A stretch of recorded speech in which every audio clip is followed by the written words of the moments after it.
Avevo detto che avrei fatto il secondo video parlando del sabotaggio della pace tra Ucraina e Israele del 2022, ma le notizie si susseguono e secondo me ieri ne è uscita una importante, che apre uno spiraglio di luce nel buio del genocidio che Israele sta compiendo nei confronti di Gaza, ed è il mandato di cattura internazionale per Netanyahu. Il Tribunale dell'Aia ha accolto la richiesta del procuratore Karim Khan, che nel 20 maggio del 2024 aveva chiesto appunto di emettere questo mandato per i crimini di guerra commessi dall'8 ottobre 2023 fino appunto al 20 maggio. Potrebbe essere veramente un cambio storico che potrebbe distruggere la politica di Israele, questo tipo di politica di Israele, per un ritorno magari a un cessate il fuoco. Netanyahu e Gallant sono stati accusati di crimini contro l'umanità e crimini di guerra ed uso della fame come mezzo bellico. Ciò significa che il popolo palestinese è stato privato dei mezzi primari di prima necessità per la sopravvivenza, quali cibo, acqua, energia elettrica, medicine e mezzi di soccorso, riducendolo alla morte. Questo è il crimine di guerra peggiore, l'accusa peggiore per i due. La Corte Penale internazionale finalmente ha dato ragione al procuratore Karim Khan, che nel 20 maggio del 2024 aveva proposto il mandato di cattura per Netanyahu per i crimini commessi dall'8 ottobre 2023, quindi dal giorno dopo, il 7 ottobre, l'attacco di Hamas, attacco farsa, io lo chiamo così, ma poi ne parleremo di questo con varie argomentazioni, perché assolutamente non rinnego né i morti che ci sono stati ebrei israeliani, né tantomeno le donne violentate, che è un dato di fatto purtroppo, ma credo fortemente che ci sia stato il benestare di Netanyahu dietro e dell'IDF e di tutto quanto lo stato generale dell'esercito israeliano, perché il modus operandi di Hamas lascia pensare questo: non si può entrare in Israele con queste modalità, con alianti, con motociclette. Hanno praticamente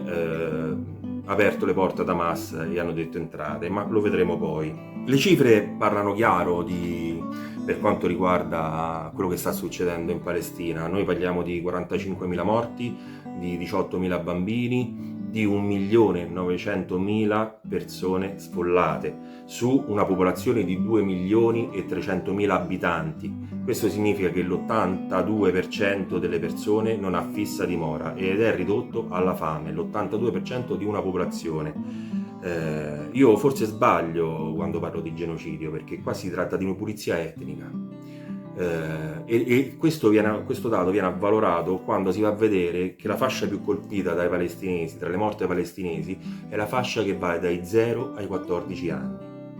0-14 anni. Ragazzi e bambini uccisi per evitare un futuro alla popolazione palestinese.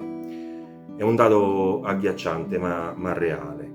Le cifre parlano chiaro, stiamo parlando di 45.000 morti, 18.000 bambini uccisi e di 1.900.000 persone sfollate su una popolazione di 2.300.000. Stiamo parlando dell'82% di una popolazione senza fissa dimora. L'82% dei palestinesi non ha più casa, è stata rasa al suolo. Netanyahu ha distrutto qualsiasi tipo di infrastruttura, ospedali, ha raso al suolo interi quartieri, università, chiese, moschee e qualsiasi presidio medico potesse essere utile a salvare qualche vita palestinese.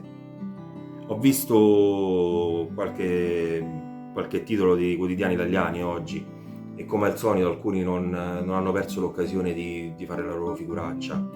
La spazzatura di Libero, un quotidiano che secondo me non è buono neanche per pulire i vetri, io non ce li pulirei i vetri di casa, titola così in prima pagina: l'AIA legittima la caccia all'ebreo.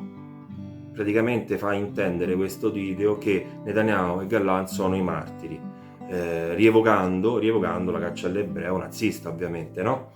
Ma non capendo che qui nessuno ce l'ha con gli ebrei, perché non c'è antisemitismo in chi critica l'operato di Netanyahu, c'è solo odio nei confronti di Netanyahu e del suo seguito, che sta compiendo un genocidio, ripeto, una pulizia etnica nei confronti dei palestinesi. Anche i ministri italiani hanno detto la loro. Io penso che se non l'avessero fatto sarebbe stato molto meglio.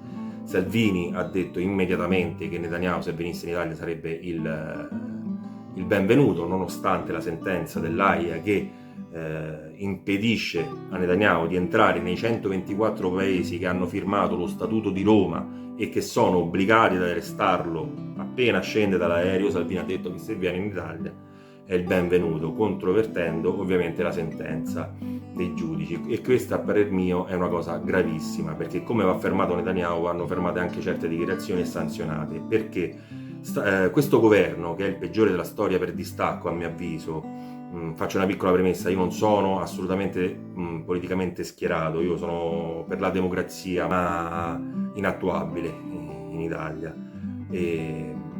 ma non si possono affermare cose del genere, perché qui ogni cosa che succede viene data colpa alla magistratura. I migranti ritornano indietro e la magistratura è comunista. Il tribunale dell'AIA ferma un pazzo criminale e Salvini va contro la magistratura. Salvini sta mandando il messaggio ai nostri ragazzi, chi perlomeno vede il telegiornale, chi si interessa e legge i quotidiani, che la magistratura italiana, che i vari giudici sono il male dello Stato e dei governi. Non è così. Non è assolutamente così, e queste parole vanno penalizzate, vanno condannate assolutamente, come va condannato il comportamento della Meloni, che non ha proferito parola se non altro che dire a Tajani di attendere il G7 dei ministri degli esteri che ci sarà a Fiuggi il 25 di novembre, dove verrà presa la decisione su cosa fare praticamente. Quindi non ha preso le distanze, non ha detto semplicemente magari ok, prendiamo atto della decisione anche se non la condividiamo, che già era una dichiarazione abbastanza plausibile, ognuno di noi ha la sua idea. No, ma anche in questo caso non prende posizione la Meloni e aspetta che siano gli altri a dire cosa fare. E quindi dobbiamo aspettare lunedì 25 per capire se l'Italia è un paese che accetta la sentenza dell'AIA, un paese che ha firmato lo statuto, quindi che accetta di rispettare le leggi, oppure un paese che vuole essere fuori legge e quindi ospitare Netanyahu qualora decidesse di venire in Italia. E questo secondo me è la cosa più grave che potesse fare un premier.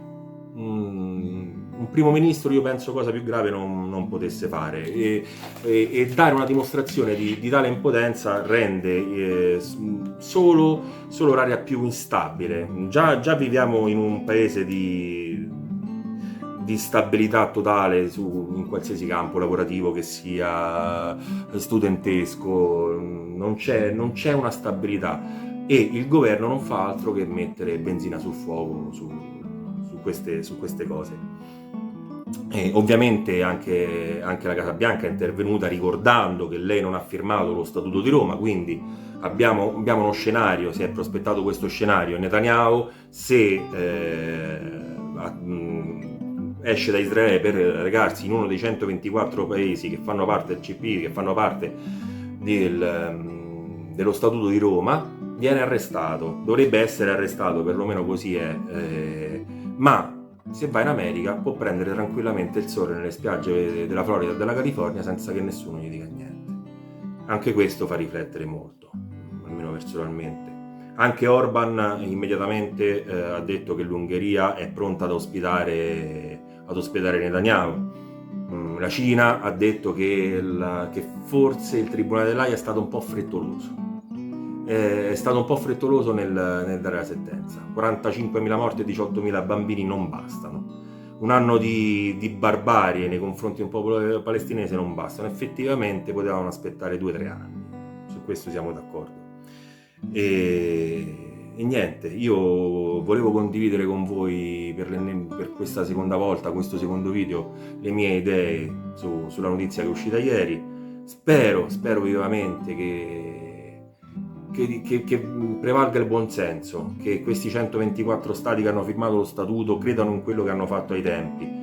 perché solo così finalmente si potrà distruggere una politica di terrorismo, la politica israeliana di terrorismo, e che purtroppo è avallata dai vari governi europei, Francia, Italia e non solo, purtroppo anche dall'America.